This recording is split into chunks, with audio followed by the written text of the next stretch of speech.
Aujourd'hui, je pars pour une chasse au trésor en Terre Sainte, avec pour tout guide ce rouleau de cuivre. Ce mystérieux grimoire est-il vraiment une liste de cachettes antiques contenant des tonnes d'or et d'argent? Est-ce le trésor du roi Salomon? Ou le butin d'un pharaon égyptien? 160 tonnes? Des tonnes, oui. D'or et d'argent. Vous imaginez ça? Pour le découvrir, je suivrai les indications du rouleau jusqu'à une ancienne mine de cuivre. J'explorerai des grottes encore inviolées près de la mer Morte. Et j'utiliserai un puissant radar militaire pour détecter un trésor caché sous les ruines d'une antique forteresse. Personne n'est jamais mort là-dedans, si?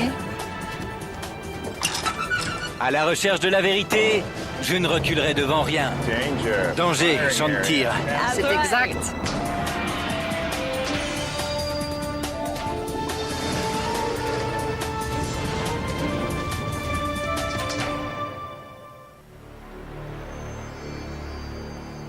Bienvenue dans la salle des manuscrits de la mer Morte. Découverts en 1947, ces textes sont peut-être les objets les plus importants de l'archéologie biblique. Cet ensemble de presque 800 manuscrits a jeté un nouvel éclairage sur les évangiles. Bonjour, je m'appelle Josh Bernstein et je suis en Terre Sainte pour étudier de plus près un manuscrit qui pose plus de questions qu'il n'apporte de réponses. Le rouleau de cuivre. Parmi tous les trésors retrouvés au Moyen-Orient, c'est un objet unique en son genre. Des archéologues l'ont découvert par hasard en 1952 alors qu'ils recherchaient des parchemins vieux de 2000 ans, les célèbres manuscrits de la mer Morte. Mais ce manuscrit est différent de tous les autres. On n'avait jamais rien retrouvé de pareil. Les autres manuscrits sont écrits sur des papyrus ou du cuir. Mais curieusement, celui-ci est gravé sur une feuille de cuivre, presque pure. Un matériau rare et cher dans l'Antiquité.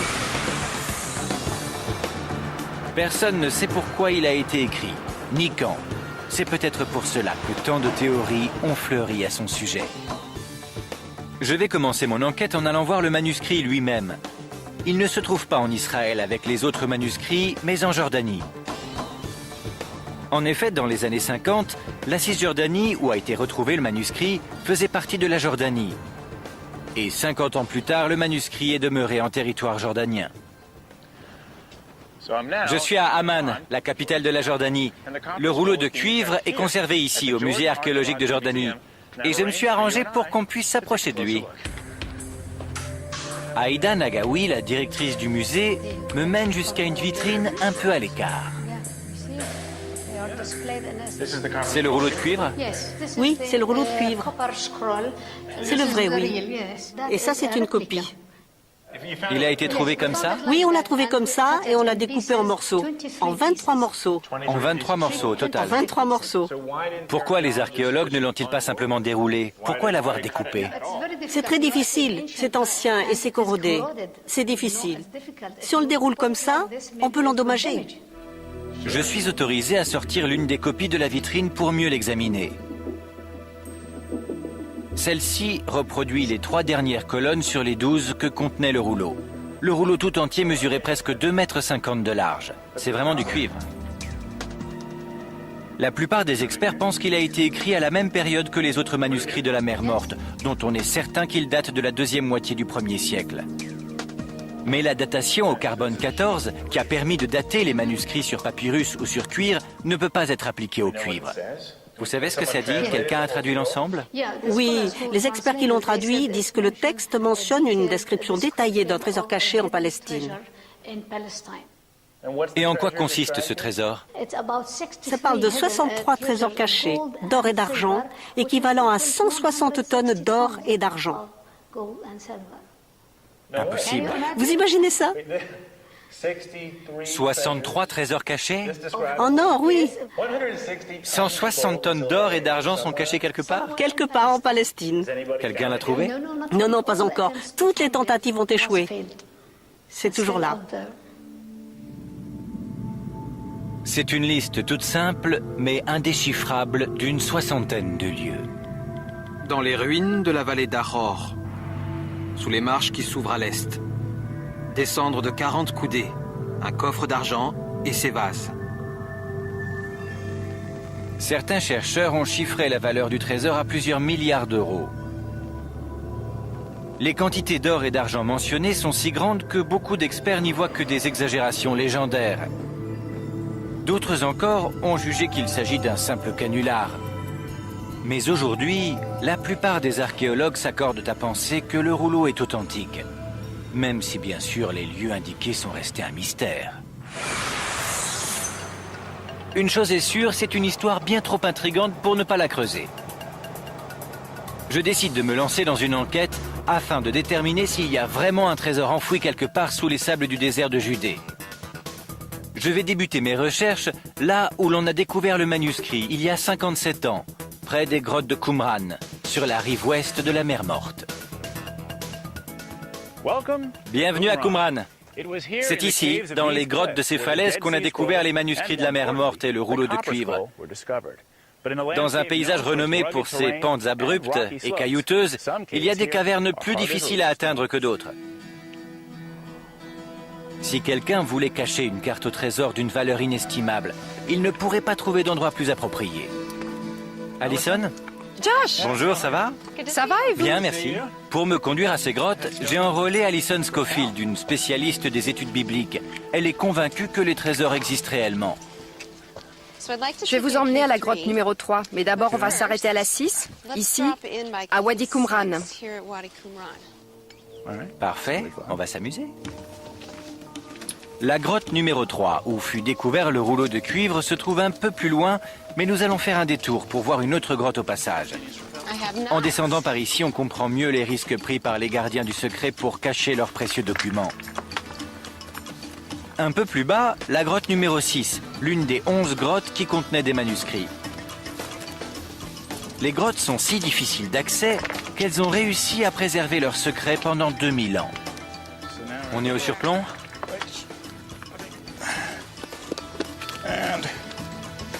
Après avoir passé le surplomb, il reste une descente de 10 mètres jusqu'à la corniche devant la grotte. On est arrivé! Et voilà! Ce sont des bergers bédouins qui trouvèrent les premiers manuscrits. Et comme ils en tirèrent un bon prix, ils se mirent à explorer les grottes des environs dans l'espoir d'en trouver d'autres. C'est énorme cette grotte. Oui, c'est une des plus grandes. Les manuscrits furent découverts tout près de l'entrée. Alors, après la découverte des manuscrits de la mer Morte, il s'est écoulé combien de temps jusqu'à la découverte du rouleau? Les premiers manuscrits furent découverts en 1947 et il n'a pas fallu longtemps aux archéologues pour comprendre qu'il devait y en avoir d'autres. Ils ont alors lancé des fouilles systématiques et en 1952, ils ont trouvé le rouleau de cuivre dans la grotte 3. C'est celle-là que je veux voir, la grotte numéro 3. Pour y arriver depuis la grotte 6, plus besoin de matériel d'escalade, c'est à quelques pas seulement. La grotte 3 contenait aussi des manuscrits sur papyrus qui figurent parmi les rares manuscrits découverts par des archéologues et non par des bédouins. Donc c'est ici que le rouleau de cuivre a été découvert? Oui, là où il y avait avant une saillie au fond. C'est loin? J'espérais pouvoir entrer dans la grotte, mais Alison m'explique que les autorités ont condamné l'accès afin de protéger les chauves-souris. D'accord, c'est un truc écolo. Oui. Ne perturbons pas les chauves-souris. Bon, c'est pas très profond, je vois à peu près où les choses devaient se trouver. Oui. Donc vers le fond de cette grotte, une chose m'intrigue. Puisque le rouleau de cuivre n'a pas été récupéré par son auteur, le trésor n'a pas dû l'être non plus. On dirait qu'il y a un double mystère ici. Un, les écrits sont sur du cuivre. Pourquoi? Et deuxièmement, le texte est tellement inhabituel comparé aux autres manuscrits de la mer Morte. C'est vrai, le rouleau de cuivre est plutôt un fichier d'archives. C'est écrit, c'est très ennuyeux. Mais c'est une carte au trésor. Ça peut pas être ennuyeux, ça. Bon, ce n'est pas ennuyeux pour moi, mais la façon dont c'est écrit, c'est pas « il était une fois ». C'est rédigé comme un fichier de comptable. C'est de loin le plus mystérieux de tous les manuscrits découverts ici. C'était un coup de chance. Dans un instant, je vais graver mon propre rouleau de cuivre et je vais essayer de déchiffrer le code secret d'une antique carte au trésor. Je suis sur la piste du plus prodigieux et du plus mystérieux des trésors antiques. Ce rouleau de cuivre indique-t-il vraiment l'emplacement d'un trésor d'or et d'argent? Et si c'est le cas, est-il toujours enfoui dans les sables du désert de Judée 2000 ans plus tard? C'est plutôt difficile à croire. C'est pourquoi j'ai décidé de prendre le temps d'examiner soigneusement le support lui-même. Pour étudier sa composition, je retourne à Jérusalem, dans le souk de la vieille ville. J'ai rendez-vous avec un spécialiste des métaux antiques qui connaît parfaitement les techniques utilisées pour fabriquer ce genre de rouleau. Robert Feather est écrivain et expert en métallurgie antique. Ses compétences l'ont mené par des chemins de traverse à s'intéresser au texte du rouleau. Maintenant, il me faut des outils. Sous la surveillance de Robert, je vais moi-même essayer de graver des signes sur une feuille de cuivre. Je travaille sur celui-là. C'est du beau boulot. Et en tant que spécialiste des métaux, vous avez étudié la fabrication du rouleau de cuivre pour comprendre sa signification? Quand j'ai appris qu'un des manuscrits de la mer Morte était gravé sur une feuille de cuivre pratiquement pure, ça a alerté mes curiosités. Je n'arrivais pas à comprendre. Mes antennes métallurgiques ont commencé à frétiller. La gravure sur métal était courante au 1er siècle de notre ère. Mais on gravait normalement sur du bronze, un alliage de cuivre et d'étain plus dur que le cuivre. En fait, à l'époque, cela faisait plus de 1000 ans que le cuivre pur n'était plus utilisé comme support d'écriture. Mais d'après Robert, le cuivre pur aurait justement été choisi pour sa flexibilité. Une fois le texte gravé, il fallait enrouler la feuille de cuivre. C'était difficile?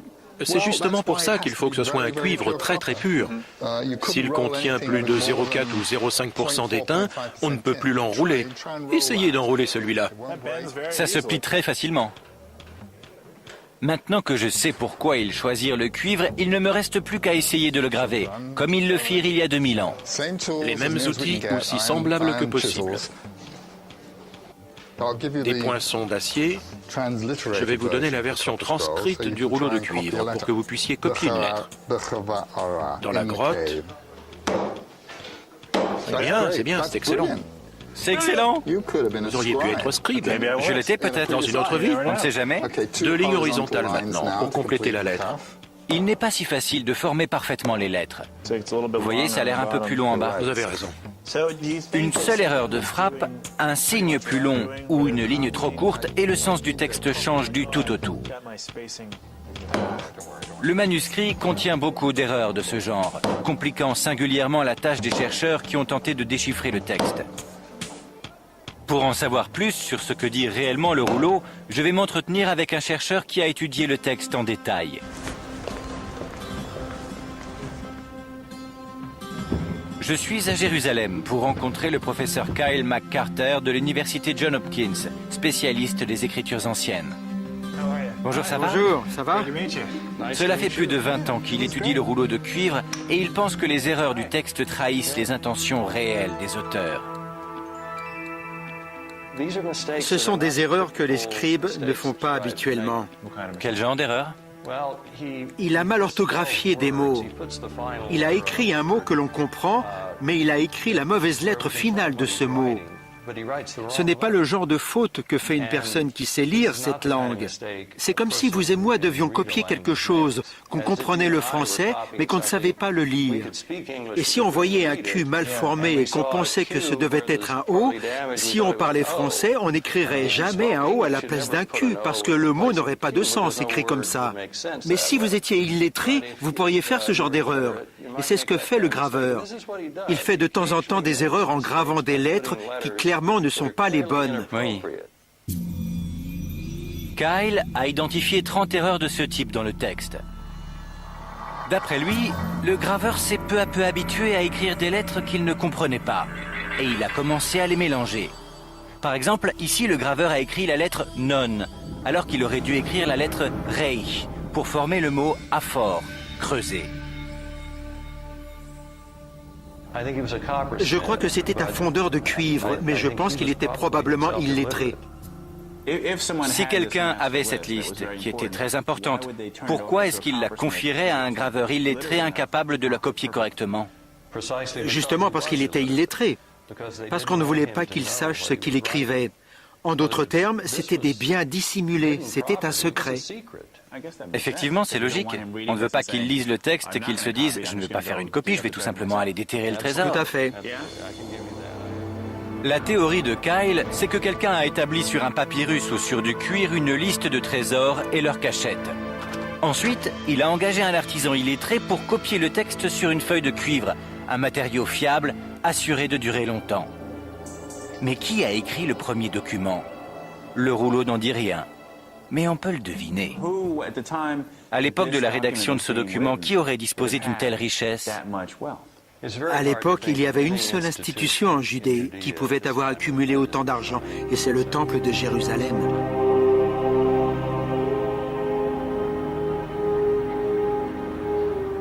On dirait que toutes les routes convergent ici, au mont du Temple.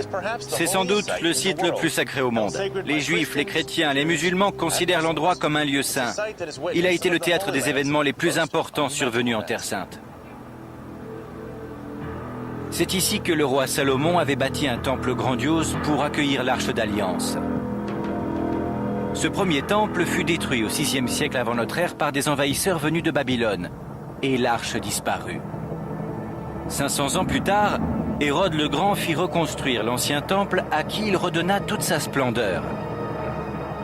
Kyle pense que le second temple possédait les richesses fabuleuses décrites dans le rouleau de cuivre.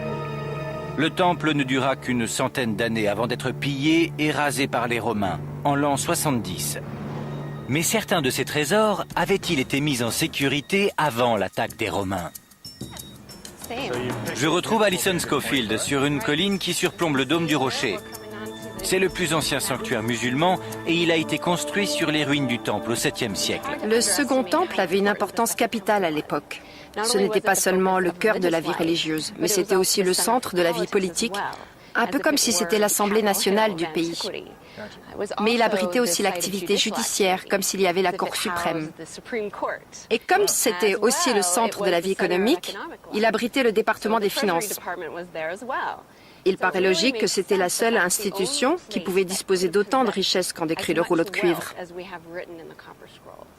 On sait où se serait trouvé le trésor sur le mont du Temple? Vous voyez ces arches-là? Là où sont les arches, c'était l'entrée de la porte dorée. On entrait directement dans le Saint des Saints. C'est là que le trésor devait être gardé. Admettons que le trésor était là. Pourquoi est-ce qu'on l'aurait déplacé? Pour comprendre ça, il faut connaître l'histoire. Les Romains contrôlaient totalement le pays depuis 120 ans. Et en 66, les Juifs se révoltèrent contre l'ordre romain. Bien entendu, c'était un mouvement courageux, mais voué à l'échec, et rapidement les Romains reprirent le dessus. Et le temple fut détruit? Oui, et puisqu'ils savaient que les Romains arrivaient, ça paraît logique qu'ils aient transporté le trésor hors du temple et qu'ils l'aient caché quelque part. 900 talents reposent au fond de la grande citerne, dans la cour du péristyle. 42 talents sont étalés sous les marches du puits de sel. 65 barres d'or sont cachées sur le 3e niveau de la cave de la maison du vieux laveur.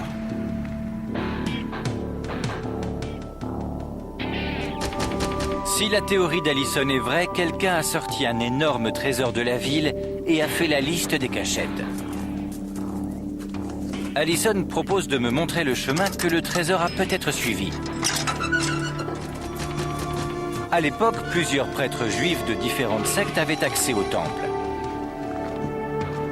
Mais l'un des groupes semble plus lié que les autres à l'histoire du rouleau de cuivre.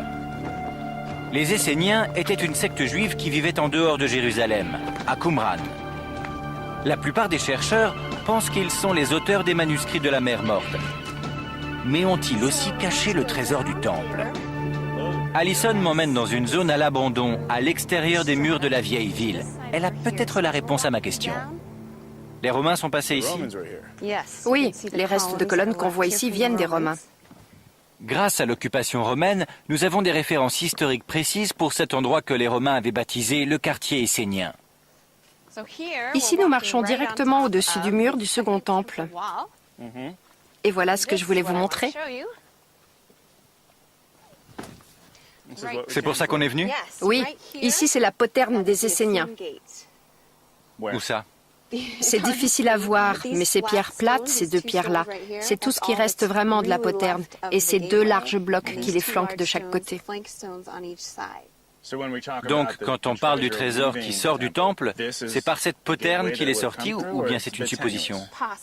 C'est une possibilité. La poterne ici, c'est un indice que des Esséniens vivaient dans la vieille ville de Jérusalem. Pas seulement à Qumran, mais probablement ici aussi. Si on admet l'idée que ce sont les Esséniens qui ont rédigé les manuscrits de la mer Morte, et bien sûr le rouleau de cuivre, ça établit un lien entre le rouleau et Jérusalem. Allison a apporté des cartes de la ville pour me montrer la route qu'a pu suivre le trésor. Ici, on a la poterne des Esséniens. Et ce serait approximativement ici, comme on peut le voir d'après l'emplacement des murailles. La poterne donne sur une vallée orientée à l'est, vers la colonie essénienne de Qumran, dans le désert de Judée. Selon cette théorie, les Esséniens auraient emporté cet immense trésor alors que les Romains allaient fondre sur la ville. Dans un instant, je vais voyager dans le désert de Judée à la recherche d'un trésor perdu. Je vais rencontrer un excentrique texan convaincu qu'il va bientôt mettre à jour le trésor. Je suis en Israël, en compagnie d'Alison Schofield, archéologue et spécialiste du rouleau de cuivre. Nous sommes à la recherche des trésors mentionnés sur le fameux rouleau. Danger, champ de tir, très bien. Chaque trésor présente des risques. C'est vrai, attention. Nous traversons un camp d'entraînement de l'armée israélienne entre Jérusalem et Qumran. Selon Allison, les trésors énumérés sur le rouleau de cuivre proviennent sans doute du Second Temple. À l'approche de l'armée romaine qui venait écraser une rébellion juive, les prêtres esséniens ont peut-être transporté le trésor du temple hors des murs de la ville pour le cacher à proximité de leur campement, dans le désert de Judée. C'est pas très joli, Oui, hein? c'est plutôt désolé. Les Esséniens vivaient non loin d'ici, à Qumran. Et à l'époque, la vallée avait sans doute le même aspect désolé qu'aujourd'hui. C'est ici. L'importance de la vallée tient au fait qu'elle se situe sur une voie de communication majeure entre Jérusalem et Qumran. Halte naturelle pour tout voyageur antique. Nous sommes ici au début d'une large vallée, typique du désert de Judée. Comme vous pouvez le constater, il n'y a pas grand-chose à voir. Du sable, du soleil, et peut-être un trésor de quelques milliards d'euros. Oui, si seulement on pouvait le trouver. Mais par où commencer? C'est une autre histoire. Donc cette vallée est mentionnée sur le rouleau de cuivre? C'est ce qui ressemblerait le plus à la vallée d'Aror. C'est le nom de la vallée qui est mentionné sur la première ligne du rouleau. Regardons ça, j'ai mon rouleau ici. Dans la forteresse qui se trouve dans la vallée d'Aror, 40 coudées sous les marches qui s'ouvrent à l'est, un coffre d'argent et son contenu qui pèse plus de 17 talents. Donc quelque part autour d'ici, si c'est la bonne vallée, mais admettons, il y a une forteresse, des marches vers l'est et un coffre. Par où commencer? Disons que c'est ici, d'accord? La chasse au trésor commence ici. Comment on fait pour savoir où il faut creuser? Le problème, c'est qu'ils ont utilisé des cachettes banales, des presses à huile, des escaliers, des cachettes ordinaires. Il y a une autre possibilité que tout chercheur de trésors doit envisager. Les trésors ont peut-être déjà été exhumés. Après tout, celui qui a caché les trésors avait probablement l'intention de les récupérer, une fois les choses calmées. Il n'y a qu'un moyen de savoir ce qui s'est passé. Trouver un des emplacements indiqués par le rouleau et commencer à creuser.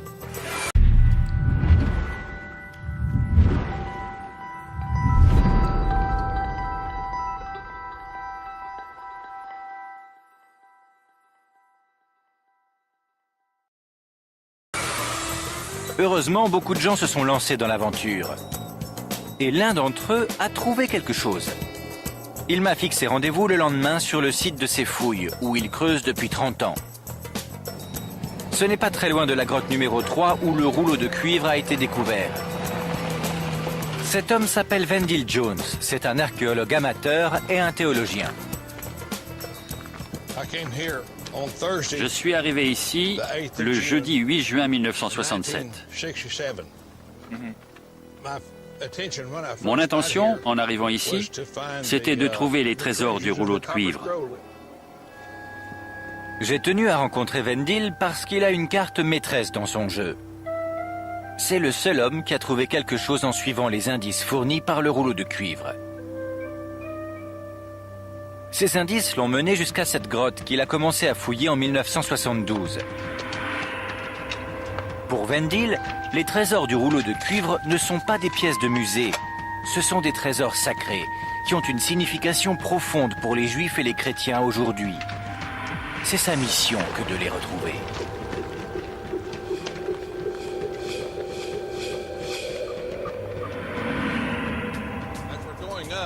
Et là, dans la pente, c'est la grotte de la colonne. Elle a 2 entrées qui sont décrites dans le rouleau de cuivre. Ouais. Ça, c'est l'ouverture. Mais la caverne s'enfonce jusqu'à 75 mètres.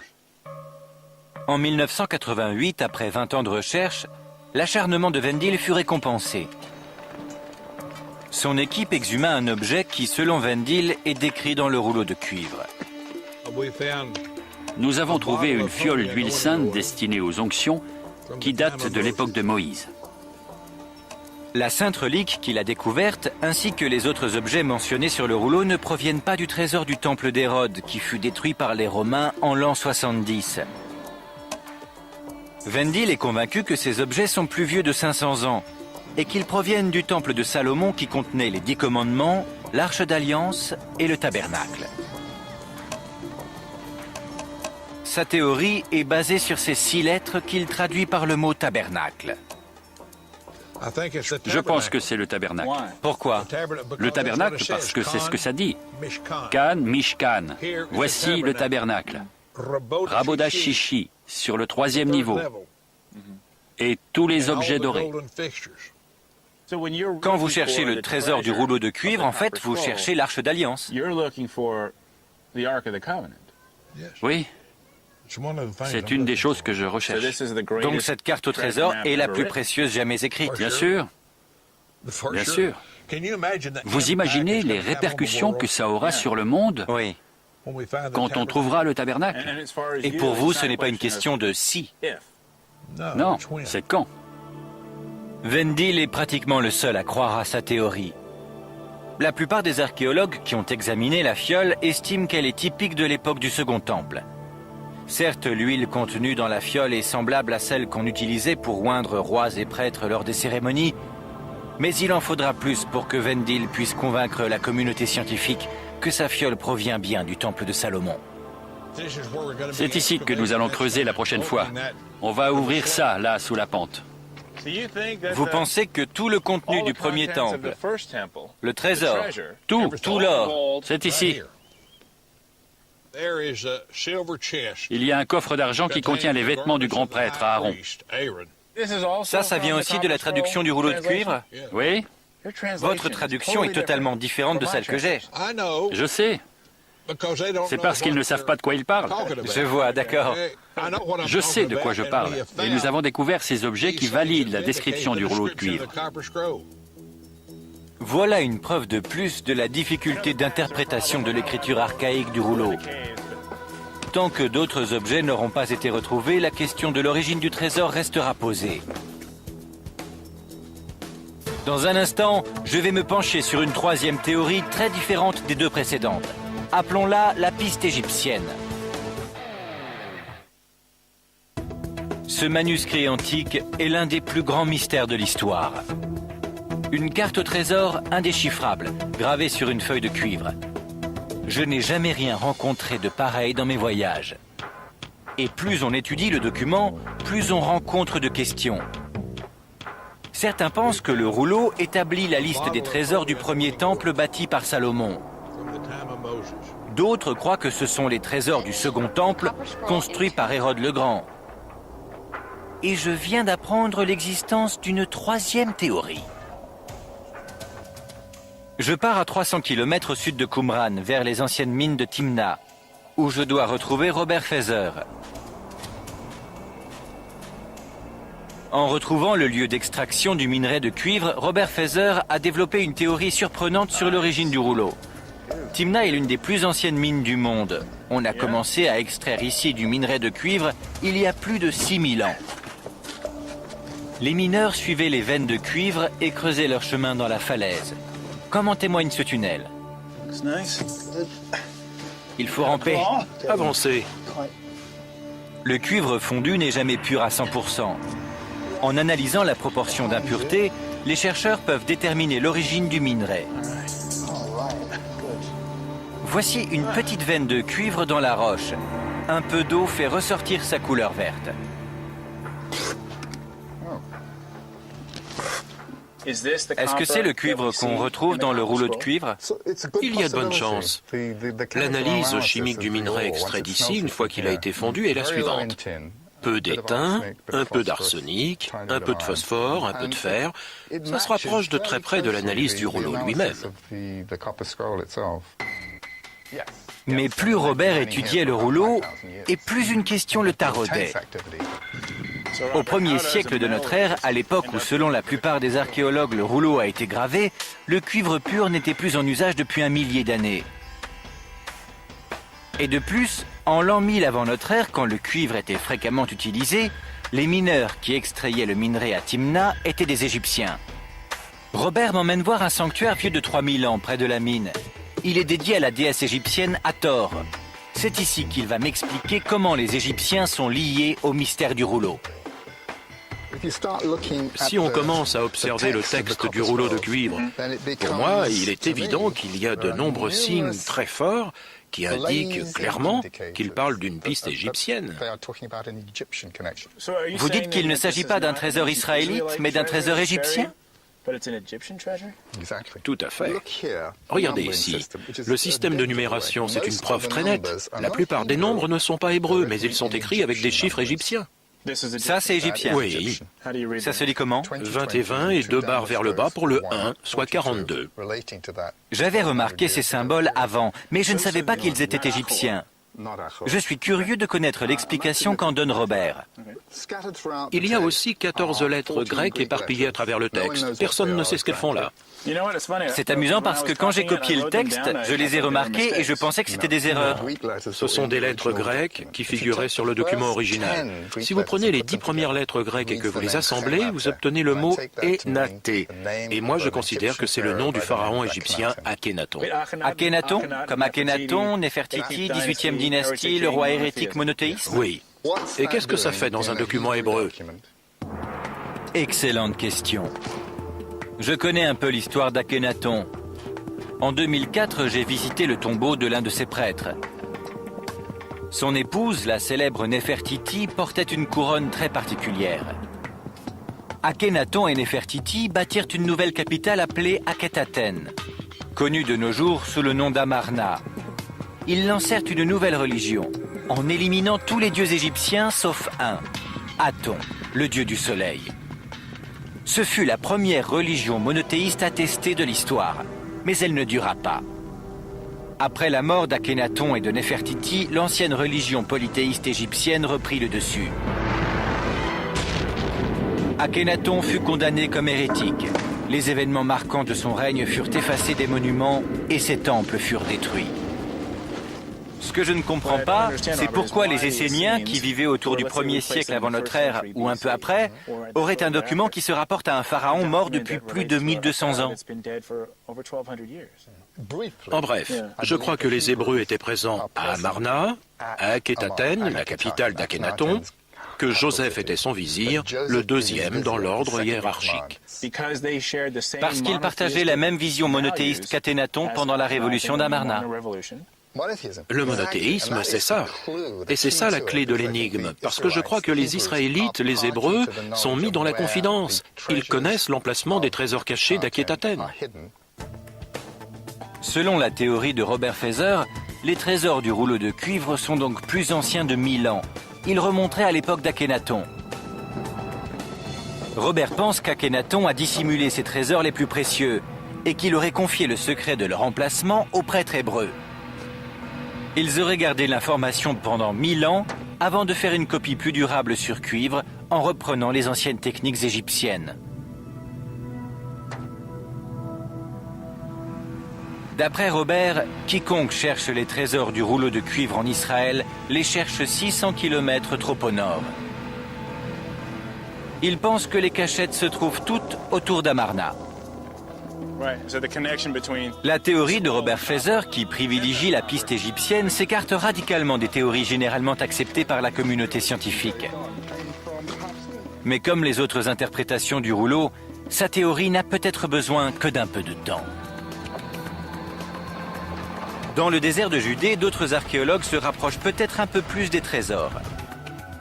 L'un d'entre eux, le professeur Oren Gutfeld, explore les ruines d'une forteresse qui, d'après lui, est mentionnée plusieurs fois sur le rouleau de cuivre. Bonjour Oren. Bonjour Josh, ça va? Bienvenue. Grimpons jusque là-haut. Nous sommes dans la vallée d'Hyrcania, à quelques kilomètres à peine du site que j'ai exploré avec Alison Schofield. Tout en grimpant vers la forteresse, je demande à Oren si c'est le trésor du rouleau de cuivre qui l'a poussé à fouiller ici. Vous étiez un chercheur de trésors en quête... Non, je suis déjà venu plusieurs fois sur ce site. En espérant trouver quelque chose? Écoutez, on n'est pas des chasseurs de trésors, on est archéologues. D'accord, mais si jamais vous trouviez un peu d'or... Bien sûr. Bienvenue à Hyrcania. Hyrcania. Le panorama est extraordinaire. C'est ça, la forteresse. Il y a un désaccord parmi les chercheurs. Certains pensent que le rouleau évoque une forteresse, d'autres que le mot signifie simplement des ruines. Quoi qu'il en soit, c'est peut-être le bon endroit, si comme le pense Oren, le rouleau décrit un trésor venu du Second Temple. Pourquoi? Parce que nous avons des témoignages écrits selon lesquels la forteresse était occupée au 1er siècle avant notre ère, et des preuves qu'elle était abandonnée en l'an 70, à l'époque où, selon la plupart des scientifiques, le rouleau a été gravé. Regardez le sol en mosaïque, il a plus de 2000 ans. Le rouleau décrit au moins 3 cachettes à proximité d'une forteresse ou de ruines situées au-dessus d'une vallée appelée Aror. On veut faire une restauration. De nos jours, aucune vallée ne répond à ce nom, mais les experts s'accordent à dire que c'est probablement ce que nous appelons la vallée d'Hyrcania. Ce qu'on voit ici, c'est la vallée d'Aror. La vallée d'Hyrcania identifiée comme la vallée d'Aror mentionnée dans le rouleau de cuivre. Ce sont les seules ruines qui dominent la vallée d'Aror. Donc vous dites que quand on lit « dans la forteresse » ou les ruines de la forteresse qui se trouvent dans la vallée d'Aror, c'est ici. C'est ici. 40 coudées sous les marches qui s'ouvrent à l'est. Exactement. Et donc, il y a 2 escaliers. Il y a 2 escaliers ici? Juste en dessous du sommet de la montagne. On a découvert un tunnel creusé dans le roc, taillé dans le roc avec des marches qui s'enfoncent exactement sous le sommet de la montagne. Super. C'est tout à fait étonnant. Je peux voir? Allons-y. Ça fait un moment que je cherche ça. Cette fois, on fait des progrès. Dans un instant, je vais me retrouver un radar à la main à la recherche d'un trésor qui vaut peut-être plus d'1 milliard d'euros. Les indices trouvés sur le rouleau de cuivre m'ont conduit jusqu'aux ruines d'Hyrcania qui datent de 2000 ans. Elles se trouvent à 15 km à peine à l'est de Jérusalem.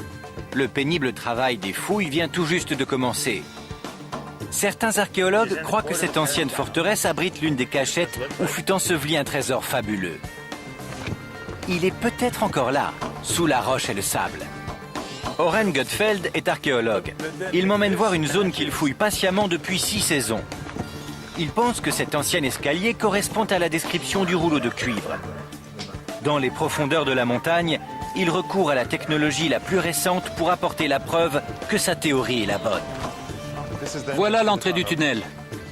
Il y a 40 ans, les archéologues ont découvert les marches taillées dans ce tunnel. Ils dégagèrent les 20 premiers mètres de sable, puis abandonnèrent l'entreprise. Plus rien ne se passa jusqu'à ce que Oren reprenne le projet en 2000. Tournez vers le nord. Pourquoi il y a du ciment ici? Pour protéger et empêcher d'éventuelles inondations. Ça pourrait remplir le trou? Oui, c'est le danger. Si on allait voir à l'intérieur. Après vous, monsieur. L'équipe a retiré plus de 9000 sacs de sable du tunnel afin de dégager les marches qui s'enfoncent dans la montagne. Ça s'enfonce drôlement profond, c'est pas une plaisanterie. Il faut que vous en soyez conscient, c'est vraiment dangereux là-dedans. Le manque d'air, c'est très sombre, très glissant. Il faut faire attention. Mais personne n'est jamais mort là-dedans, si? Qui sait? C'est arrivé? Je crois que oui, autrefois. Non, pas la semaine dernière, non. Ah bon, pas la semaine dernière. Allons à l'intérieur. Allons-y. C'est pas facile, hein? On pourrait croire qu'avec toutes les fois où vous devez faire ça... Il y a des marches sur les parpaings. Vers l'avant? Oui. Non, il n'y a rien. Il y en avait? Il y a des marches, mais elles sont vraiment loin. C'est vrai, il y a un grand espace. Ah, j'ai trouvé une marche. Ah non, non, erreur. Ça va? Ouais. Et à mon tour de vous regarder faire.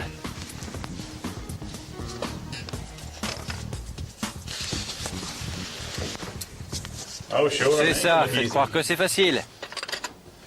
Le manque d'air est réel. Mais un ventilateur et un tuyau d'aluminium réduisent le problème. Un peu bruyant, mais vital. Donc l'escalier était là.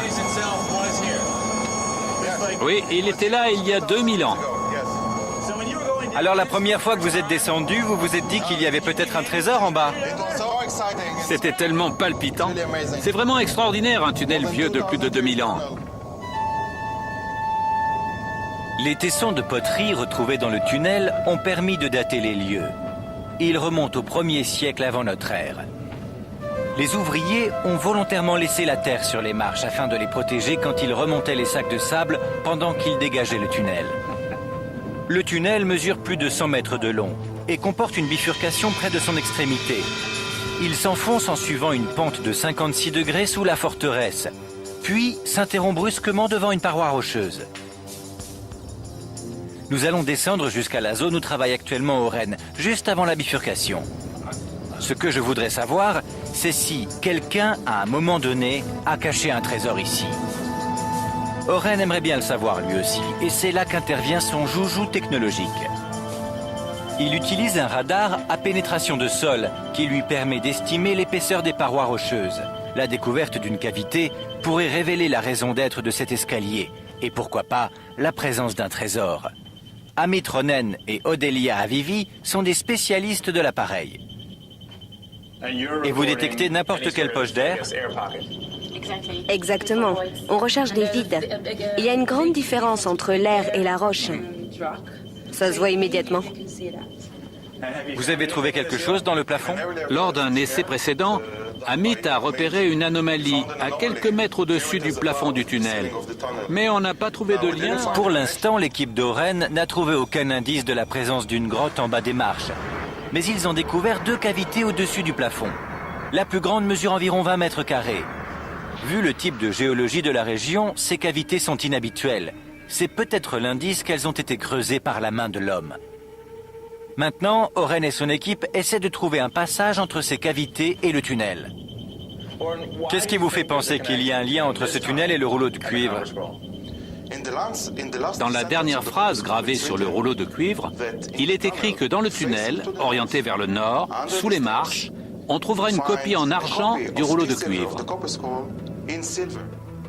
Le rouleau d'argent est peut-être le trésor le plus important au monde. D'après les indications du rouleau de cuivre, le rouleau d'argent contient la liste de toutes les cachettes des trésors, mais parfaitement détaillée. Si l'on parvenait à le trouver, sa découverte éclipserait celle du rouleau de cuivre. Cela prouverait sans l'ombre d'un doute que les trésors sont réels et que le rouleau d'argent mènerait à la découverte d'un trésor inouï. Selon Oren, le rouleau d'argent est caché à l'intérieur de cette forteresse, sous un escalier orienté vers le nord. Et justement, cet escalier est orienté vers le nord. Oren avance centimètre après centimètre. Il explore les parois minutieusement, à la recherche de la moindre cavité. Il pourrait y avoir le rouleau d'argent là-dessous. Oui, le rouleau d'argent. Il reste beaucoup de travail à faire à la forteresse d'Hyrcania. Bien des mystères peuvent être résolus avec un radar à pénétration de sol. Pourquoi cet escalier a-t-il été creusé dans le roc? À quoi conduisait-il? Personne ne le sait. Mais si Oren trouve à quoi conduisait le tunnel, il trouvera peut-être en même temps un trésor d'une valeur inestimable. Bien entendu, le trésor est peut-être parti depuis longtemps. Il a peut-être été récupéré par les gens qui l'avaient caché, ou bien il a été trouvé un beau jour par quelqu'un qui a eu la chance de tomber dessus. En 2000 ans, tout est possible. Mais que le trésor provienne du temple de Salomon, ou du palais d'Akhénaton, ou du temple d'Hérode, comme le croient presque tous les archéologues, une chose est sûre. Le rouleau de cuivre n'a pas fini de fasciner, et la chasse au trésor n'est pas terminée.